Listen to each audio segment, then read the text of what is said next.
Sabe aquela cena de Os Vingadores e que o Loki chega todo pomposo na Torre Stark, se achando o rei do mundo, e solta aquele "Eu tenho um exército"? Eu tenho um exército. Nós temos o Hulk. Nós temos um Hulk? É exatamente o que está acontecendo hoje na diplomacia do Bananil. O chanceler Mauro Vieira está lá, marchando para os Estados Unidos, achando que vai negociar, que tem um exército de argumentos econômicos, ambientais, uma pasta cheia de PDFs e promessas de paz mundial. Enquanto isso, do outro lado da mesa, está o Marco Rubio olhando para ele com o mesmo sorriso do Tony Stark, pensando: legal, vocês têm um exército, nós temos sanções? E não é qualquer sanção. É tipo Hulk com TPM, porque os americanos não precisam de nada do que o Brasil tem para oferecer. O Brasil é o Loki da vez, cheio de pose, de discurso e de arrogância, e prestes a tomar um soco que vai atravessar o multiverso da diplomacia.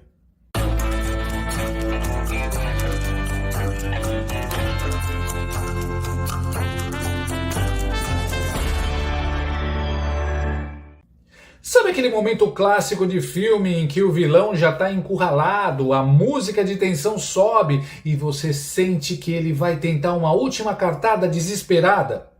Pois é, hoje é o grande encontro entre Brasil e Estados Unidos. Mauro Vieira, o nosso chanceler, versus Marco Rubio, o secretário de Estado americano. É tipo o Duende Verde todo esterbuchado no chão, ligando seu paraglider por controle remoto para empalar o Homem-Aranha na trairagem.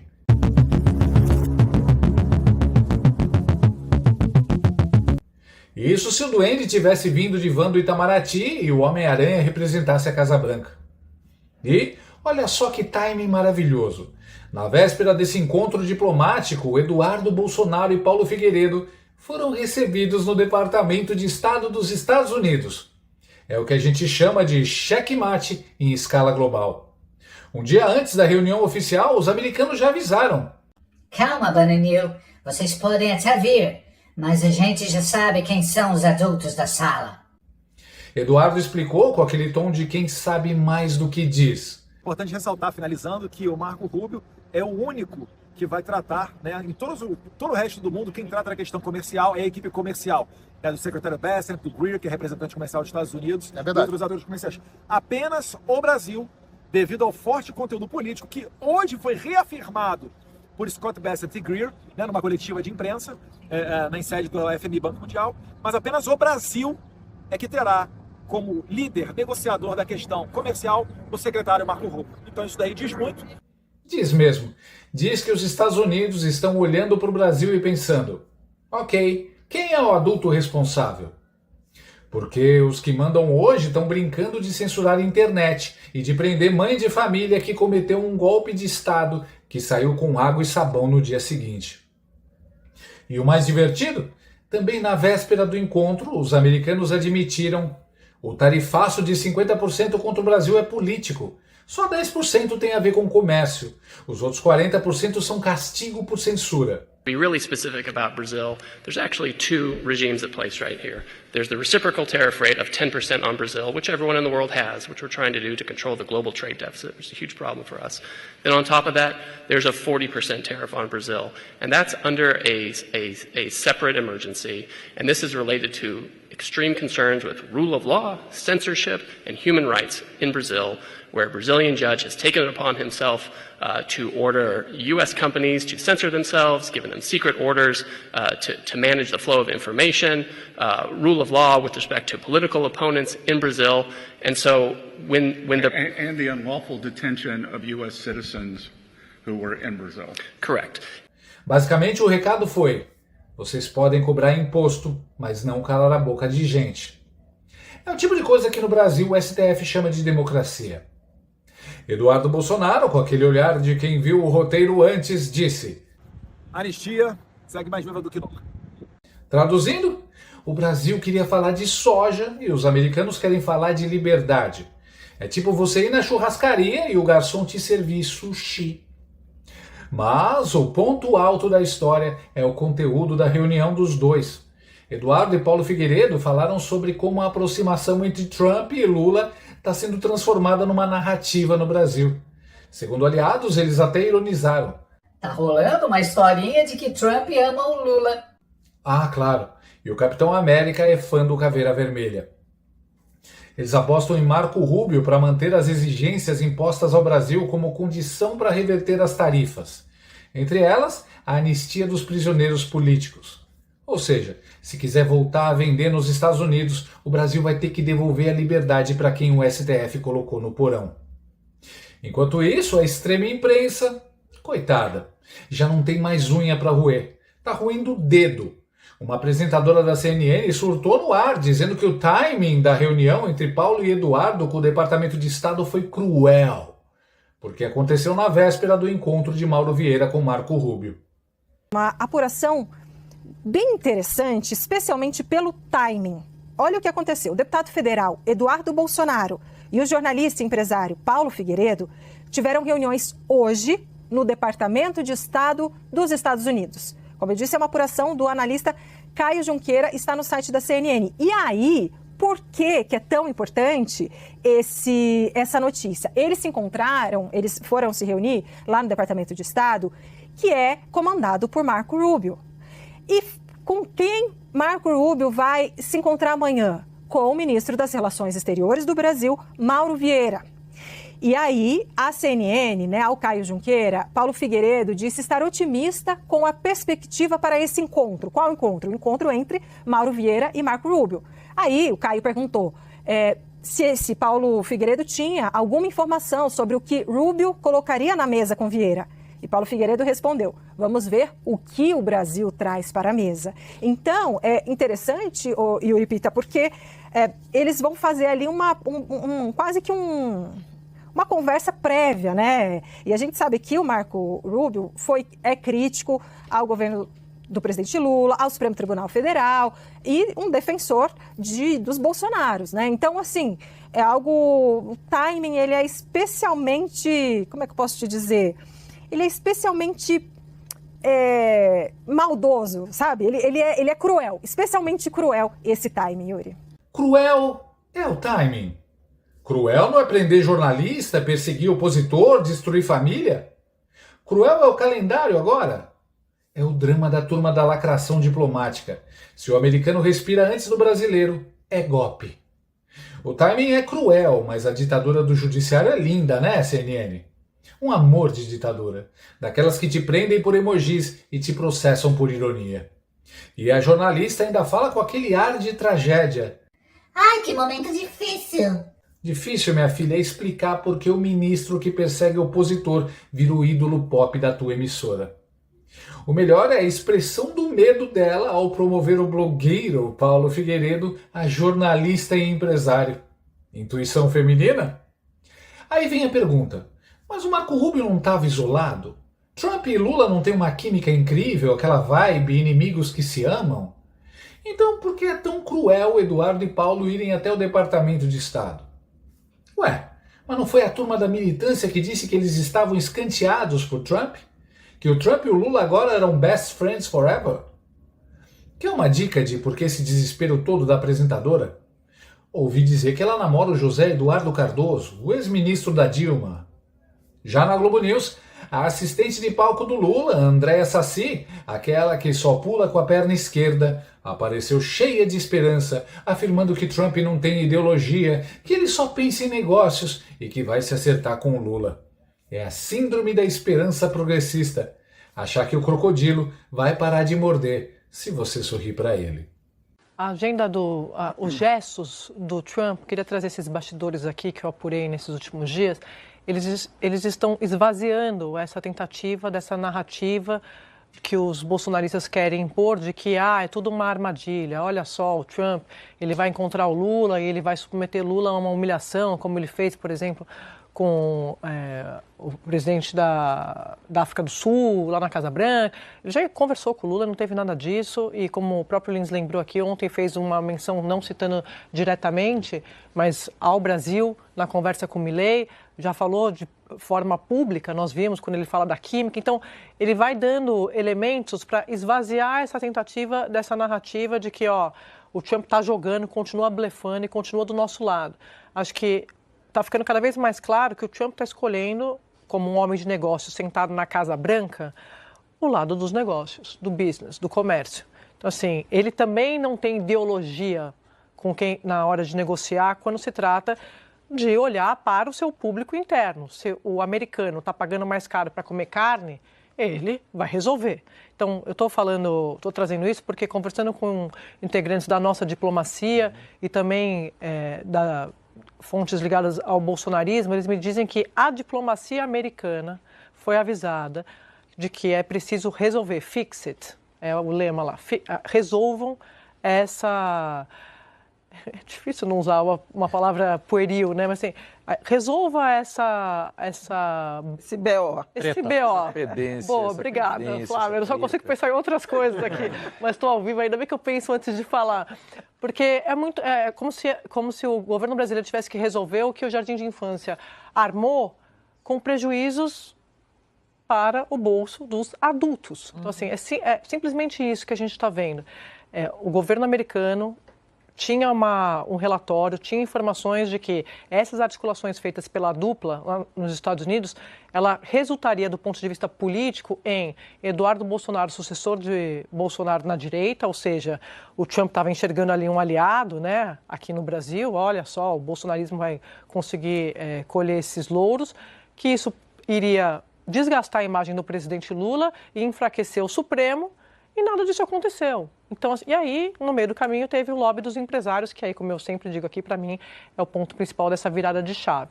Mas é isso, é como se, Joel, agora o Trump mandou o governo americano, os seus subordinados, resolverem o problema que foi criado pela dupla Eduardo Bolsonaro e Paulo Figueiredo. Boa tarde para você. Ainda bem que eu penso antes de falar. Quando eu ouvi ela falando isso, eu cuspi o café aqui. Um dos últimos comentários do Trump foi uma patada histórica nos BRICS. Mas na cabeça da militância da Globo News, tá tudo maravilhoso com o Lula e o Brasil. I told anybody wants to be in BRICS, that's fine, but we're going to put tariffs on your nation. Everybody dropped out. They're all dropping out of BRICS. BRICS was an attack on the dollar. And I said, you want to play that game, I'm going to put tariffs on all of your product coming into the U.S.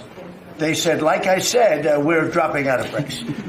And BRICS is like, they don't even talk about it anymore. Saci acha que a reunião entre Trump e Lula foi profunda, espiritual, transformadora. Aqueles 30 segundos no corredor da ONU em que um olhou para o outro e pensou: meu Deus, é o amor.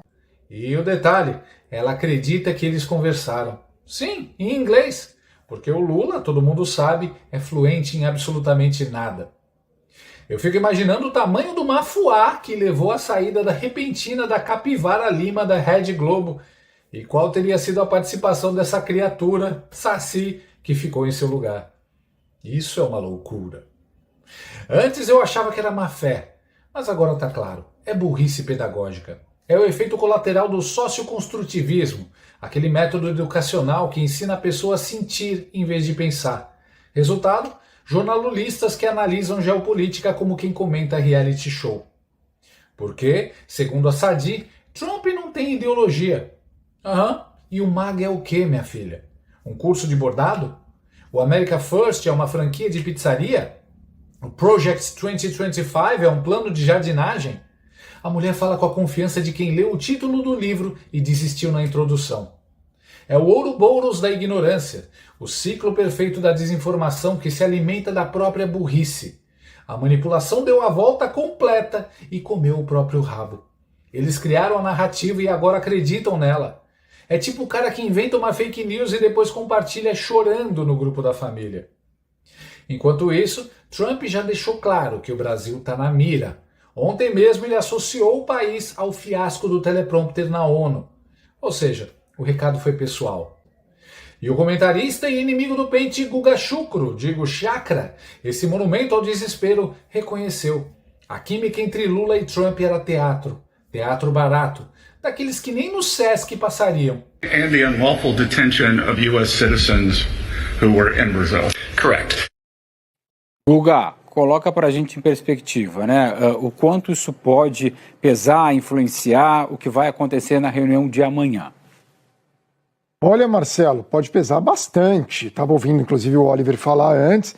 Eu também compartilho do ceticismo dele. Assim, ceticismo não, cautela, porque o Departamento de Estado dos Estados Unidos, o Departamento do Comércio dos Estados Unidos, eles deixam muito claro sobre essas sanções aplicadas ao Brasil por causa de medidas tomadas pelo Supremo Tribunal Federal Brasileiro relacionadas a empresas americanas que eles avaliam que foi censura, na visão deles foi censura, eles dizem avaliar que foi censura. Sobre a questão, não falar o nome do Bolsonaro, mas claramente está implícita nessa declaração a questão do Bolsonaro. Eles falam dos direitos humanos no Brasil, claro que isso daí é um tremendo exagero para um país que é aliado da Arábia Saudita e do Egito, até patético de uma certa forma, mas eles colocam isso no pacote também. E esses temas estarão, com certeza, na conversa do secretário de Estado, Marco Rubio, que compartilha dessa visão, é importante deixar claro isso,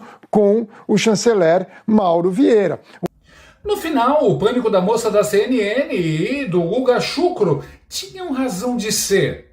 O primeiro sinal foi o Paulo Figueiredo.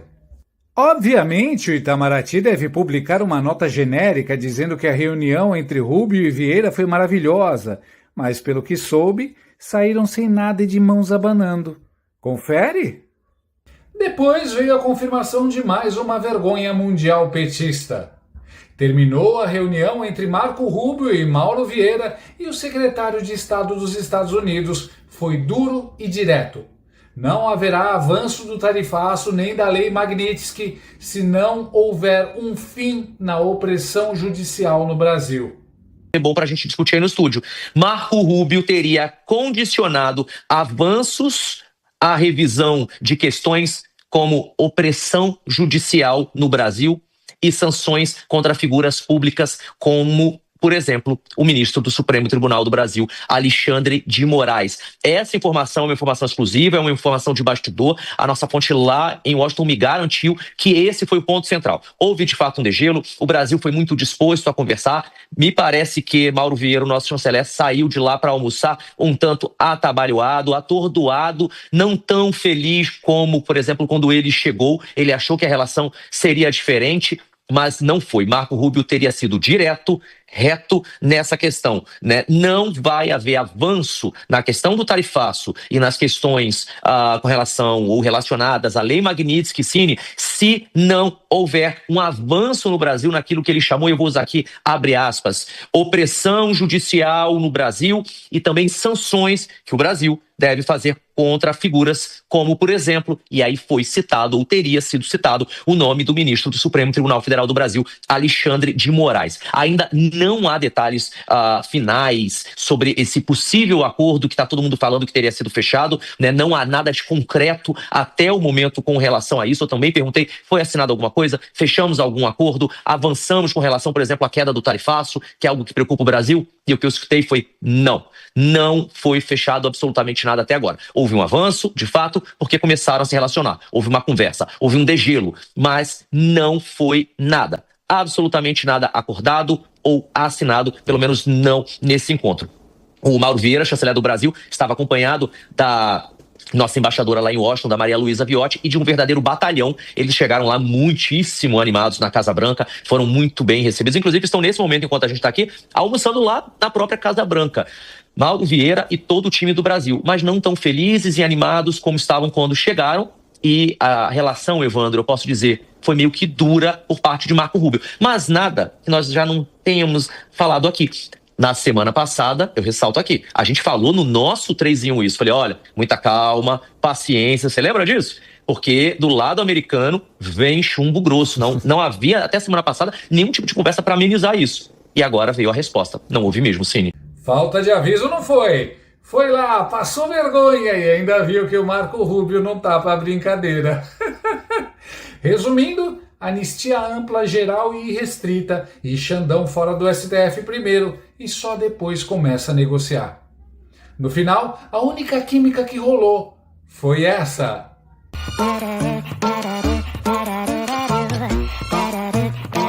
Fim de jogo. E o melhor é que a plateia mundial já está rindo. Porque, no fundo, o que está acontecendo é simples. O Brasil de hoje é aquele aluno que passou o ano inteiro colando, fingindo que sabia, e agora chegou o exame final diante dos Estados Unidos. E o fiscal é o Marco Rubio. Vai ser a hora da verdade. E como em todo bom stand-up político, a piada final já está pronta. O regime quis censurar o país inteiro e acabou censurado pelo planeta. No fim, é sempre assim. O Brasil vai achando que é o Loki, dono do universo, e descobre que os Estados Unidos são um Tony Stark com um Hulk na garagem. E quando o Hulk acorda, não tem Itamaraty que segure o soco. Não ria, não. Se você...